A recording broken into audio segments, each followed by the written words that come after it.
You guys hear about the wig thief that escaped police custody? They're combing the area for him currently.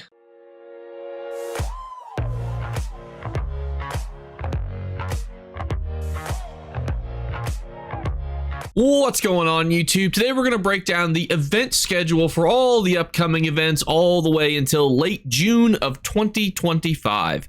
Now, the reason we're doing this is that you're going to want to probably plan some certain things. For example, subclassing is going to reward you for having maxed out other classes.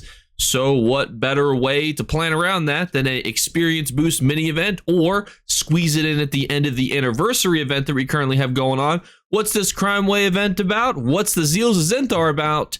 We're going to break that down in today's video. Starting with the Jubilee event, just continue to farm those boxes. Make sure you eat your cake. I'm actually at too many right now, so I'm going to need to go buy something to then get more event tickets. That's really the key for this event. It's almost over. It's in the final days of itself. At the time of recording, we have until Tuesday to fully utilize this event before it is over. This next one, though, the Crime Wave event, which again, if you missed it earlier, that's going to be early May. This one's going to be a fun one, though, because it gives you 100% extra fence interactions per day, 25% greater value for items sold at a fence. You get a guaranteed pouch of ill-gotten goods by doing Dark Brotherhood and Thieves Guild dailies. You get bonuses, you get a potential chance to get items when pickpocketing, stealing from safe boxes, looting thieves' troves, etc. So really the key for this event is use Ember, pickpocket goods, but there's a bit of a twist for this one as well.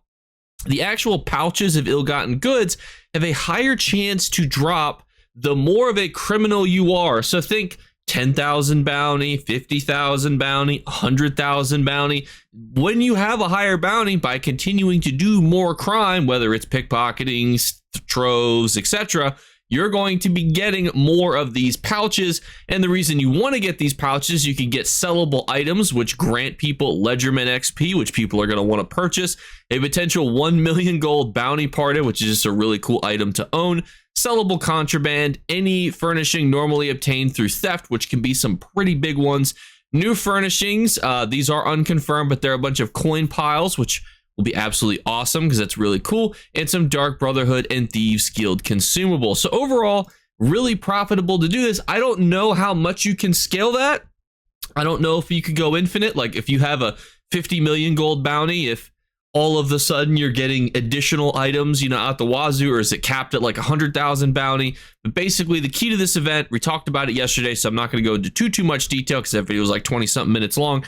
Check out that video if you're interested. But basically the key is pickpocket a bunch of people, use Ember, or use Azander, loot a bunch of items off the ground like boxes, urns, and things of that nature, dressers, and just go buck wild with it. If you need some locations, check out yesterday's video. I may also do an updated video if you guys want to see like the best locations to steal stuff from, because there's quite a few. And oftentimes when you're pickpocketing people, especially, you want to be doing it where people are not at, because if there's people there, you're going to be running into competition, and then that's just going to slow down everything for everybody. So definitely look at some areas there. There's some great tips also on the ESO Hub webpage, which I will link in the description below.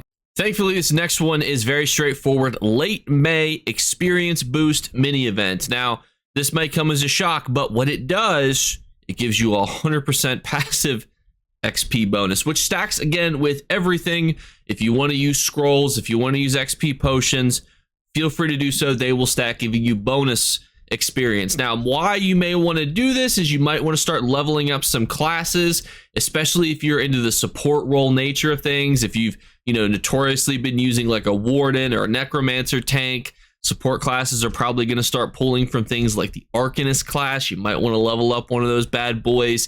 If you've always wanted to streak, but you never wanted to play as a sorcerer, now you might want to level up a sorcerer, and so on.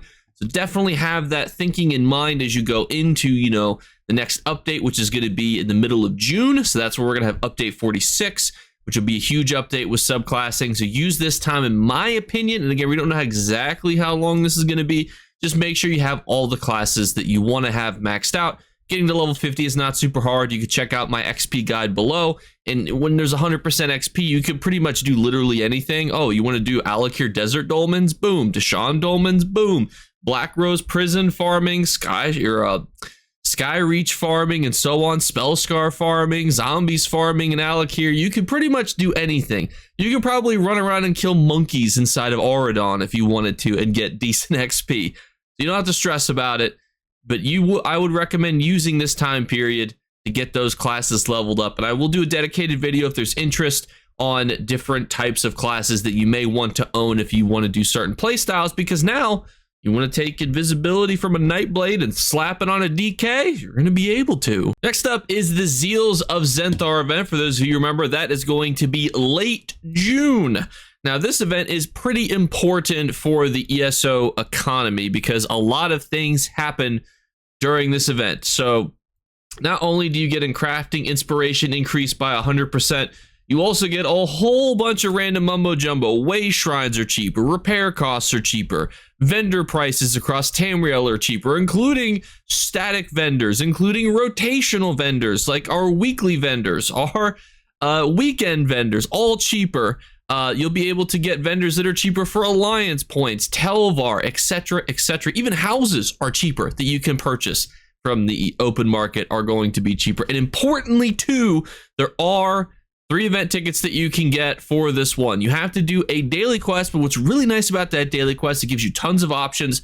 The most common one is to buy items off the ESO open market. So the ESO open market is the most stimulated during this event. Basically, people are incentivized to just run to a vendor, buy something for, a couple like 10,000 gold, and then wham bam, thank you, ma'am. They've now completed the quest, and there's additional sales. So it kind of helps really circulate the economy during this time period. I absolutely love this event. It's got great reward boxes. It's got great random stuff going on here. So let's talk quickly about how you can maximize this event, but this will also get its own dedicated video. So don't feel like you need to take this all in. I do a dedicated video for each event. This is just the general overview so you can get mentally prepared and start getting some items prepared too, because things are going to be a little crazy during this event. And there it is, the daily quest to actually get your 3 event tickets. Gain a level or champion level, unearth an antiquity or treasure chest, and then spend 10,000 gold. You actually, it's any of those things. Most people are just going to spend 10,000 gold because it's very easy to do that. And then because so many people are buying stuff, well, now you can then go and sell stuff yourself because you're making money by selling items. So it's a win-win for everybody. But how are you going to get those tasty reward boxes? Well, you can do your daily crafting writs. However, this is capped per account completed each day. So you're not going to be able to just do your daily crafting writs across multiple characters. However, if you do that, you will be getting bonus XP for crafting inspiration, which you do get quite a bit of for completing daily crafting writs on characters that don't have maxed out crafting. So if you want to level up your crafting, do it on all your characters. If not, just do it on your main one and get your daily crafting writs boxes from the Zeals of Zenthar. You can also do master writs too, but it's per discipline per account each day. Subsequent ones will not reward for further boxes. So generally you do see an increase in the master writ price, but it's not going to increase very drastically because overall you're not going to get a crazy amount of reward boxes anymore doing this. However, we start to get into some more loosey-goosey stuff here because you can complete group arenas like Dragonstar, Black Rose, Infinite Archive while grouped with somebody who's a member of your guild. Very important. Join some guilds. I know there's antisocial people out there. You could join mine. I got you. 50% chance on all rounds and 100% guaranteed on the final round. And at the Thoat, Infinite Archive little guy, the guy that likes to teleport or transform into a whole bunch of weird nonsense, it's 100% guarantee. So Infinite Archive is going to be pretty good for this. But what's even better, defeat a world boss or incursion style events. That's Dolmens, Dragons, Mirrormore, incursions, vents, etc. 100% drop chance, no daily limit. That's going to be the gold star of this event. Dragons, namely, Mirrormore, incursions. The 2 key things that I would recommend to you are going to be those 2 things. That's going to be the best thing for you to do. Again, Mirrormore incursions, it's got great furnishing, it's got good quick sell items. Dragons, you can get blood, bile, make sure you get Rheum, do the quest of good bits. If you need additional information on that, check out the links below. You can also participate in ledgerman activities such as pickpocketing, strong boxes, thieves, troves, etc. But I will tell you that it's not as rewarding as it feels, in my opinion. So don't feel like that's going to be as good. Plus, we're already going to have the thieving event. So like, just get all that thieving stuff out of you during that one. And this is why you want those boxes. You get the new styles, but also importantly, you're going to be able to get provisioning, crafting materials, alchemy ingredients, enchanting runestones, crafting tempers such as golden materials like alloys, resins, etc., style items which can have really good value, research scrolls which are also great, repair kits, furnishing and provisioning recipes which could also be really good, Imperial City vault keys, also fantastic, treasure maps which as we know can be crazy, currency pouches, also great, as well as gear for companions. So you have so many chase items that you can get, golden materials, you can get style items for motifs, you can get companion gear, you can get rare treasure maps, you can get really good golden provisioning items, you can get really good alchemy ingredients, you can get your heartwood, your mundane runes, so many chase items. Just keep opening these bad boys.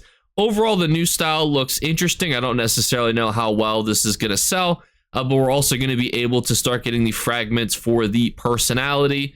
And overall, yeah, it's going to be pretty decent. And these will be the things that will be available during this time period. You're going to be able to get these things from the Impresario.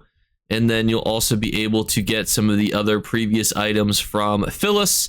I've said it wrong so many times. I don't even have the gall to correct myself. And we will be with the Ice Breath and the Luminous Indrake at that time period.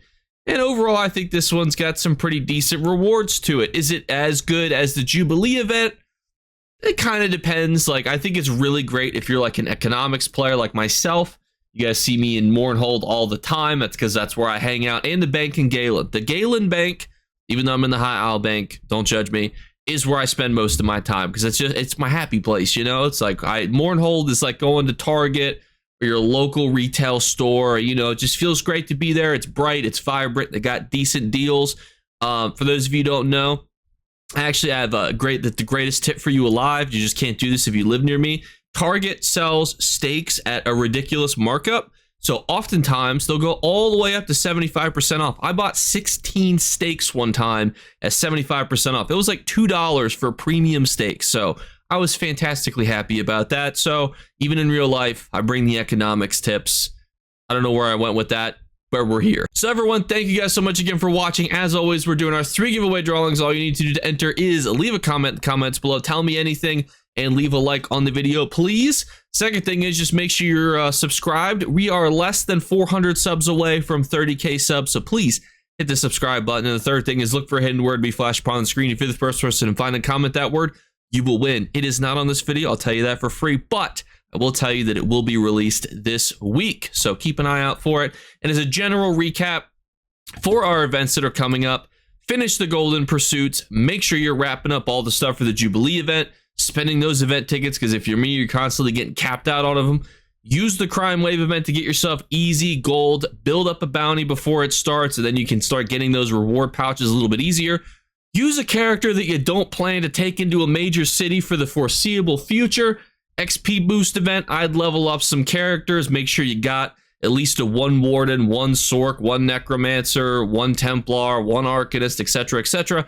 And Zeals of Zenthar event. Farm the dragons, farm the dolmens, farm the volcanic vents, farm the Mirror incursions, and then do your writs as well as your master writs, and you will be a-okay, and you will be hunky-dory, as the kids say. So thank you guys so much again for watching. Hope you guys like the conclusions, and I'll catch you later. Bye, guys. You better remember to like and subscribe to Jakeclips. Or you should. I might have to pluck your eyes if you don't. Or, better yet, I'll skip rope with your entrails. Do it now. Subscribe. Ta-ta. Off with you.